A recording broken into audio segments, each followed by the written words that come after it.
Apu est un homme qui s'est fait tout seul, propriétaire d'une petite entreprise et père de 8 enfants, commence une nouvelle vie en tant qu'immigrant. Dans un pays étranger, il a construit sa réussite grâce au travail acharné, mais il a aussi une vie quand il ne défend pas son magasin contre les voleurs et les brutes du lycée. On peut le trouver au bowling avec les pinballs ou même en train d'éteindre des incendies comme pompier. Dans la vidéo d'aujourd'hui, nous allons explorer sa carrière de rockstar, son mariage avec Manjula et l'histoire de ses octuplés. Sans plus attendre, voici la chronologie complète d'Apu. Aujourd'hui, il est impossible de parler d'Apu sans évoquer la controverse et la décision de Hank Azaria d'arrêter de lui prêter sa voix. Dans cette vidéo, nous allons nous concentrer uniquement sur la chronologie du personnage de l'univers des Simpsons et non sur les coulisses. Maintenant que cela est dit, commençons par la première année d'Apu en Inde. Apu a grandi en Inde dans une famille brahmane, vivant avec ses parents et ses frères jusqu'à son départ pour l'Amérique. Dans la série, nous ne rencontrons qu'un seul de ses frères, Sanjay, que l'on voit souvent travailler avec lui au Quickie Mart. Lorsque Apu avait seulement 8 ans, ses parents ont arrangé un mariage entre lui et la troisième fille d'une famille amie. Ainsi pensait-il, son avenir amoureux était déjà tracé. Plus tard, Apu devient l'élève d'un gourou indien connu pour avoir développé et popularisé la méditation transcendale. Pendant cette période, il devint également végétalien et rencontra Lida et Paul McCartney. Selon ses propres mots, il serait même devenu le 5e Beatles.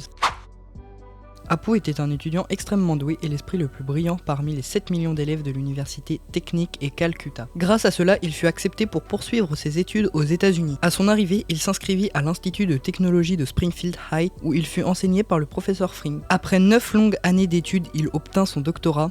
Sa thèse l'amena à créer le programme de morpion le plus difficile au monde. Pendant cette période, il travaille au Quickie Mart afin de rembourser ses prêts étudiants. Mais avec le temps, son visa expire. Très attaché à son rêve américain, Apu reste malgré tout aux États-Unis et devint immigrant illégal. On peut supposer qu'il garda son travail au Quickie Mart car changer d'emploi aurait attiré l'attention sur son statut. C'est dommage car un esprit aussi brillant aurait pu résoudre bien des problèmes à Springfield. Apu est extrêmement dévoué à son travail. Cependant, il a pris aussi une petite pause dans les années 80 pour parcourir le monde avec son groupe The Bichard. Le groupe était composé de Homer, Barney, Skinner et Apu. Leur chanson Baby on Board devint un énorme succès et les propulsa au rang de stars. Leur célébrité devint telle qu'Apu dut même cacher ses origines indiennes à la presse sur les conseils de leur manager. Mais après cette période de gloire, le groupe finit par se séparer et Apu retourna travailler au Quickie Mart. Même si ce travail n'est pas très glamour, c'est un travail honnête. Malgré cela, Apu continua à poursuivre sa passion pour la musique avec Homer. Il forma plus tard un groupe de garage appelé Covercraft. Grâce à sa voix incroyable, il rejoignit ensuite le groupe de glam rock des années 80,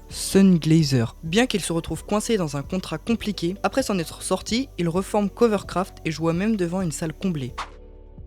Apu était arrivé aux États-Unis légalement, mais avec les années, il devint immigrant illégal. Son rêve américain s'effondra lorsqu'un ours entra dans la ville de Springfield. Cela déclencha une panique générale et mena à la création de la patrouille anti-ours, financée par une nouvelle taxe de $5. Les habitants furent furieux et une émeute éclata. Pour calmer la foule, le maire Quimby rejeta la faute sur les immigrants illégaux. Le gouvernement de Springfield lança alors la proposition 24, un référendum visant à expulser tous les migrants illégaux de la ville. Apu n'eut d'autre choix que de se tourner vers la mafia pour obtenir une fausse identité. Il paya $2000 pour un faux passeport indiquant qu'il était Julian Herb, fils d'Américains originaire de Green Bay au Wisconsin. Mais vivre sous une fausse identité ne le rendit pas heureux. Apu tient profondément à son héritage indien et il ne pouvait pas simplement ignorer sa culture. Lisa lui suggéra donc de passer le test pour devenir citoyen américain. Bien qu'il soit inquiet, surtout avec Homer comme professeur, Apu était en réalité l'un des esprits les plus brillants de son université. Il réussit donc l'examen haut la main et devint officiellement un citoyen américano-indien. Même si la proposition 24 fut finalement adoptée, Apu était déjà devenu citoyen américain et n'était donc plus menacé d'expulsion. Apu était au sommet de sa vie et un véritable séducteur lorsque sa mère décida qu'il était temps pour son précieux fils de se marier. Mais Apu avait des projets bien différents. En tant que célibataire instruit possédant sa propre entreprise, il attirait énormément de femmes. En réalité, 5 femmes célibataires de Springfield ont payé $926 chacune pour avoir un rendez-vous avec lui. Mais lorsqu'il reçut une lettre de sa mère parlant de son mariage arrangé, Apu paniqua et demanda conseil à Homer. Il décida alors de prétendre qu'il était déjà marié. Mais ce mensonge s'effondra lorsque sa mère vint en Amérique pour rencontrer la prétendue famille de son fils, sa fausse épouse Marge et les enfants Bart, Lisa et Maggie. Au début, la mère d'Apu crut à l'histoire et accepta Marge comme sa belle-fille, mais la vérité éclata lorsqu'elle surprit Homer et Marge dans le même lit. Le secret était dévoilé, la mère d'Apu organisa immédiatement le véritable mariage. Apu fut d'abord déprimé par cette situation, jusqu'à ce qu'il voie Manjula le jour du mariage.